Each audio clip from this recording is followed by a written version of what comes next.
Jannat, jannat. Bolalar, bilasizlarmi, jannat qanaqa joy? Agar men hozir jannat haqida gap boshlasam, gapim hech tugamaydi. Ammo mayli kelinglar, sizlarga ozgina gapirib berayin. Qolganini katta kitoblarni o'qiganda o'zingiz bilib olasizlar. Sizlarga tushuntirish uchun jannatni qaysi boqqa, qaysi go'zal shaharga o'xshatsam ekan-a? Yo'q, uni hech narsaga o'xshata olmayman. Chunki bu dunyoda jannatga o'xshaydigan hech bir joyning o'zi yo'qdir. U shunaqa ham chiroyliki, so'z bilan ta'riflab bo'lmaydi. U yerga faqat borib ko'rish kerak. Ana shunda bilasiz jannatning qanaqa ekanligini. Jannatda ko'z ko'rmagan, quloq eshitmagan, odamning xayolidan o'tmagan narsalar bor deganlar payg'ambarimiz. Jannat hozir bormi? Ha, jannat hozir bor. U 7 qavat osmonning ustida, Alloh arshining ostida. U nihoyatda chiroyli bog'lardan, sharqirab oqayotgan daryolardan, ajoyib shahar va mamlakatlardan, soya salqin oromgohlardan iborat. Jannatga kirgan odam bu dunyoni unutib qo'yay deydi. Hech qaytib chiqqisi kelmaydi. Uning kattaligi qandoq aytaymi? 7 qavat osmon bilan yerning hammasi qo'shilsa ham jannatga teng bo'la olmaydi. Jannat ana shunaqa katta. Uning xushbo'y hidi 100 yillik yo'ldan kelib turadi. Jannat qavat-qavat bo'lib yaratilgani bo'lib, uning eng yuqorisi Firdavs jannati deb ataladi. Bu dunyo yo'q bo'lib ketadi, ammo jannat hech ham yo'q bo'lmaydi.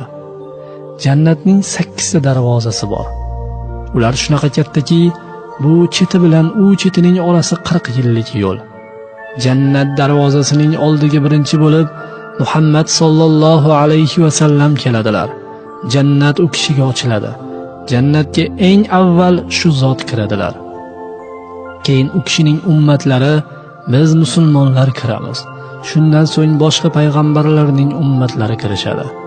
Din yo'lida halok bo'lgan shahidlar, ilmiga amal qilgan olimlar, kambag'allarni yaxshi ko'radigan boylar va sahiylar jannatga birinchilar qatorida kiradilar. Jannat ahlining eng ko'p kambag'allar va ko'p zulm tortgan kishilar bo'ladilar. Ota-onasining duosini olgan odamlar, erini rozi qilgan ayollar, xushmuomala kishilar ham jannatga tezroq kiradilar. Jannatning 100 ta darajasi bor. Insonlar bu dunyoda qanchalik chiroyli va ko'p amal qilganlariga qarab, turli xil darajada joy oladilar. Jannatning havosi juda ham yoqimli. U sovuq ham emas, issiq ham emas.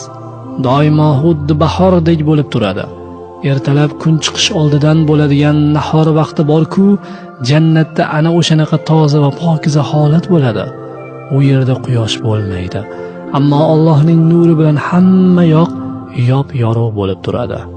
Bolajonlar, jannatning mevalariga kelsak, ularning necha ming xil ekanini Allohdan boshqa hech kim bilmaydi. Ular hozir g'arq pishib, jannatiy odamlarni kutib turibdi. Ular hech qachon aynimaydi, sasimaydi. Tik turib uzaman desangiz ham, o'tirgan yeringizda uzaman desangiz ham, yonboshlab yotib uzaman desangiz ham, jannat mevalari sizning oldingizga kelib turadi. Bittasini uzsangiz, uning o'rniga darhol ikkita meva paydo bo'lib qolaveradi. Ular shunaqa ham shirinki, mazasi og'zingizdan hech ham ketmaydi. Agar go'sht yegingiz kelib qolsa, oldingizga turli qushlar uchib kelishadi va tilga kirib, sizga o'zlarini tanishtira boshlaydilar. Men falon qushman, falon narsadan yeb katta bo'lganman, go'shtim rosa shirin, meni yeng deydi bittasi. Men falon gullarni yeb o'sganman, mening go'shtim juda ham shirin, meni yeng deydi boshqasi. Siz qaysi birini tanlasangiz, u o'sha zahoti pishib, tillalaganda oldingizga keladi. Yeb bo'lishingiz bilan u yana tirilib, uchib ketaveradi. Jannatda bitta odamga 1000 ta xizmatchi bo'ladi.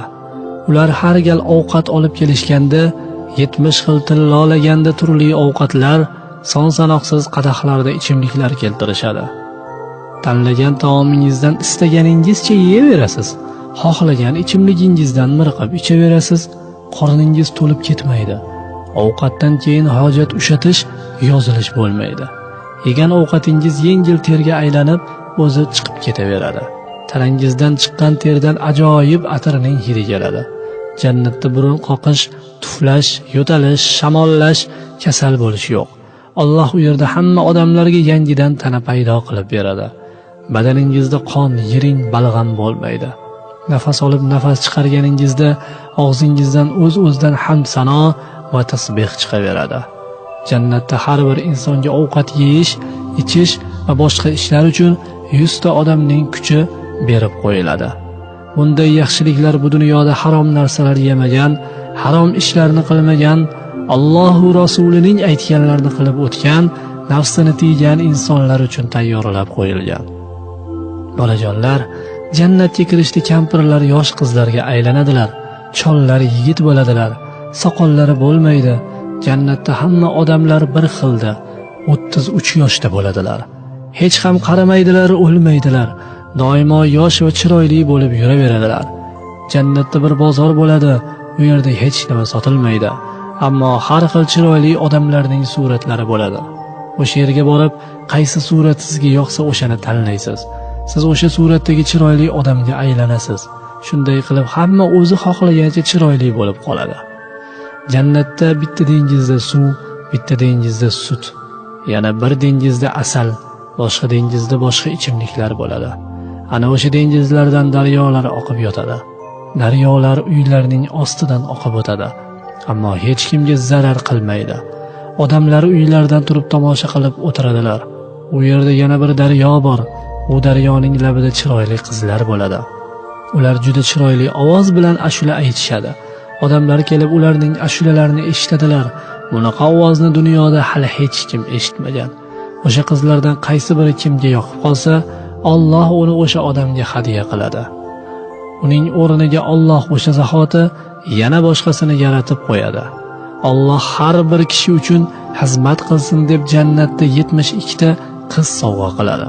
Ularning ikkitasi bu dunyodagi qiz ayollardan, 70 tasi jannat hurlaridan bo'ladi.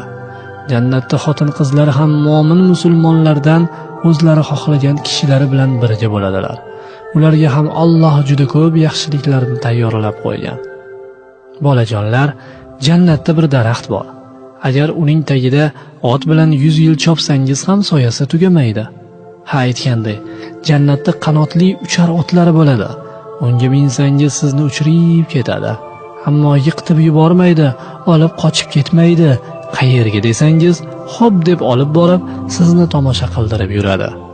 Bu dunyoda kam amal qilgan, jannatga hammadan keyin kirib, eng oz mukofot oladigan odamni aytib beraymi?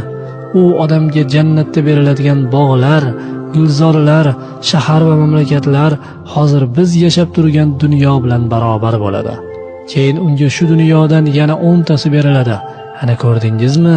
Jannatdagi eng oz mukofot shunaqa bo'lsa, endi rosa ko'p amal qilgan odamga beriladigan mukofotni qanday tasavvur qilib bo'ladi?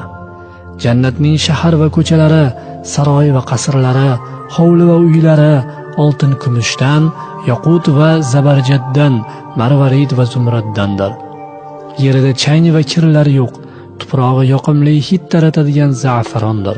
Xullas, odamlarga nima yoqadigan bo'lsa, hammasi jannatda muhayyo qilingan.